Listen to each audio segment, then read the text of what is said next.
Olá, caros colegas do Expert News. Estamos mais uma vez aqui com as entrevistas que nos interessam, trazendo para vocês sempre novidades dentro da nossa área pericial, para que possamos engrandecer os nossos conhecimentos e desmistificar grandes coisas que existem na perícia.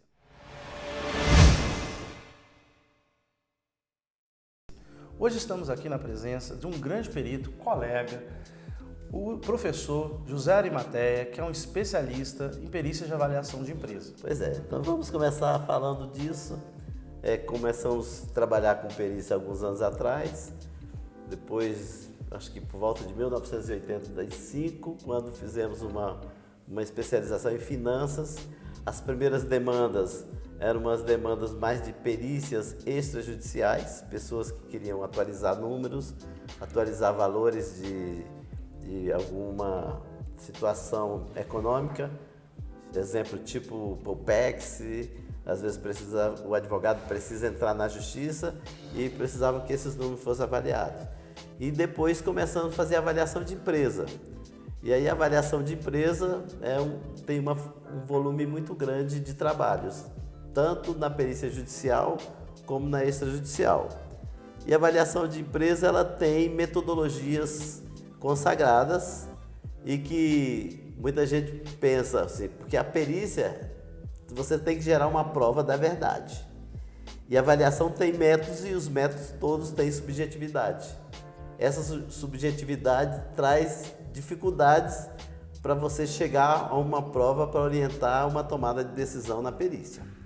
Então, hoje, com o advento do novo Código Civil, a maioria dos juízes recomendam que a perícia de avaliação de empresas seja feita por balanço de determinação.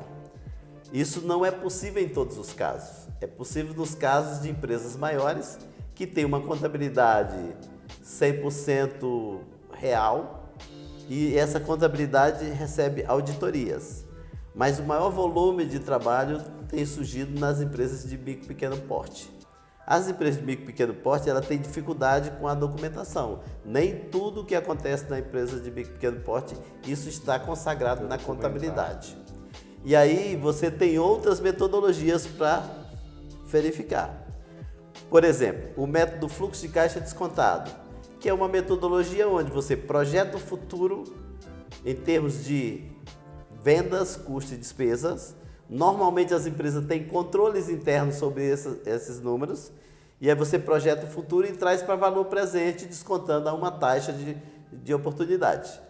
E com esse método você chega a um valor que essa empresa tem no mercado. E esse valor é muito próximo da realidade. E existem casos que não tem nem essas informações. Tem empresas que nem têm contabilidade, não têm documentos, não têm número. Existem outras metodologias no mercado que são chamadas de métodos múltiplos e algumas vezes é múltiplo do faturamento. O faturamento você tem um controle interno ou uma caderneta onde se anota tudo que vende. Então isso facilita você iniciar o processo de avaliação de empresa. Aí entra outras coisas que complicam um pouco, que é buscar indicadores econômicos que seja mais adequado àquele segmento, para que você projete esse futuro e traga para agora. Quando você traz esses valores para o momento, aí você tem que analisar se isso está de acordo com o mercado. Exige uma pesquisa de mercado naquele segmento. Então, dessa forma, você vai chegar a um valor considerado justo para aquele negócio, para aquela empresa ou para aquele bem que está sendo avaliado por essas metodologias. Muito interessante, professor. E como diz aquele velho ditado, né? A justiça é cega, o perito não. E agora diz pra gente, por exemplo, um caso que você trabalhou, que foi importante, que você mudou o patamar com a sua perícia nessa questão e que você acha que foi realmente relevante. Eu vou citar dois casos. Pois não. Um caso de uma empresa onde o que foi disponibilizado foram apenas os balanços, mas é uma situação de grande empresa, os balanços auditados. Então usamos como referência esse balanço e usamos como metodologia um método de fluxo de caixa descontado que está aí consagrado nos livros. Um dos peritos assistentes era o autor do livro. E tem uma parte da fórmula de cálculo que projeta uma perpetuidade ou um valor residual. E esse perito da parte propôs uma redução do indicador da perpetuidade. Essa redução reduziria o valor muito em mais de 1 bi. Então, nós não podíamos aceitar esse tipo de proposta de nenhuma forma, porque nós iríamos ter dificuldades, porque ele mesmo ia questionar, porque está no método dele, ele não poderia dizer que isso não poderia ser feito, porque estaria na autoria dele. Então, nós mantivemos esse valor e essa perícia ainda demorou bastante a resolução e hoje ela já foi resolvida, mas nesse mesmo processo. A outra situação é de uma empresa muito pequena, onde houve uma separação e a pessoa queria receber um valor por essa empresa, só que não havia contabilidade, não tinha nenhuma informação legal de documento para você fazer. Então nós fizemos o que às vezes os bancos fazem, nós chamamos de balanço perguntado. Então nós fomos a essa empresa e levantamos ida, quanto que ele tinha no caixa, quanto que ele tinha para receber, quanto que ele tinha em móveis, utensílios, máquinas e equipamentos, quanto que ele tinha de dívidas com fornecedores e se, no caso, ele não tinha empregado, era só ele que atendia, senão a gente teria também que levantar qual é o passivo que ele teria com esse empregado. Por diferença, chegamos ao patrimônio líquido e também levantamos a situação das vendas, do custo e da despesa e fizemos para o fluxo de caixa descontado. O valor não era gigante, como no caso da outra, mas chegamos a um valor de 300 mil e as partes ficaram satisfeitas com o valor.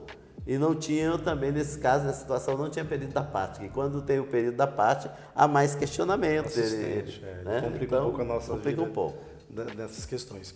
E agora, para nós encerrarmos, professor Ari, o senhor com essa toda expertise de mais de 30 anos, além de perito, auditor, especialista em empresas, o que o senhor diria, como professor universitário de pós e um grande mestre, parceiro nosso também, o que o senhor diria para as pessoas, não só colegas contadores, mas outras pessoas que querem iniciar na perícia, que querem saber como começar, como ser perito, além de ser perito, ser um bom perito? Quais seriam as suas dicas? Bom, alguns anos atrás, a perícia parecia que era uma coisa exclusiva de pessoas com mais idade. Porque como a perícia pressupõe grandes experiências, grande conhecimento, então dificultava para as pessoas que ainda não tinham essa experiência e esse conhecimento entrar na perícia. Hoje, como nós temos vários cursos de formação e temos também a disciplina de perícia na faculdade, muitos jovens se interessam pela perícia logo cedo. Então, o que eu posso dizer é que não tem como fazer perícia sem grandes conhecimentos técnicos e científicos. Então, tem que buscar esse conhecimento.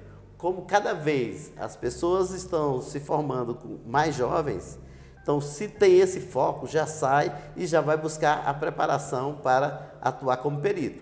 Claro que tem N áreas, você pode escolher uma área que você se sinta mais à vontade e que você tenha mais conhecimento. A perícia em avaliação de empresa é uma área excelente.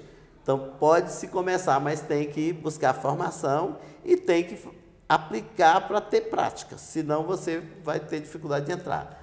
O outro processo é buscar os cadastros, fazer cadastro nos órgãos, passar no conselho, se cadastrar no Cadastro Nacional de Peritos Contadores. Fazer a prova. E aí exige uma prova para verificar se você realmente tem o conhecimento mínimo necessário para participar desse cadastro e depois fazer outras formações e trabalhar, talvez inicialmente, com parceria com um perito com mais experiência. Perfeito. Então isso seria uma forma para que as pessoas realmente entrem na perícia. Perfeito. Professor Ari, vou agradecer aqui mais uma vez o tempo e a atenção do colega e estamos aí trazendo sempre para vocês, cada dia, uma nova entrevista, uma nova informação no mundo pericial.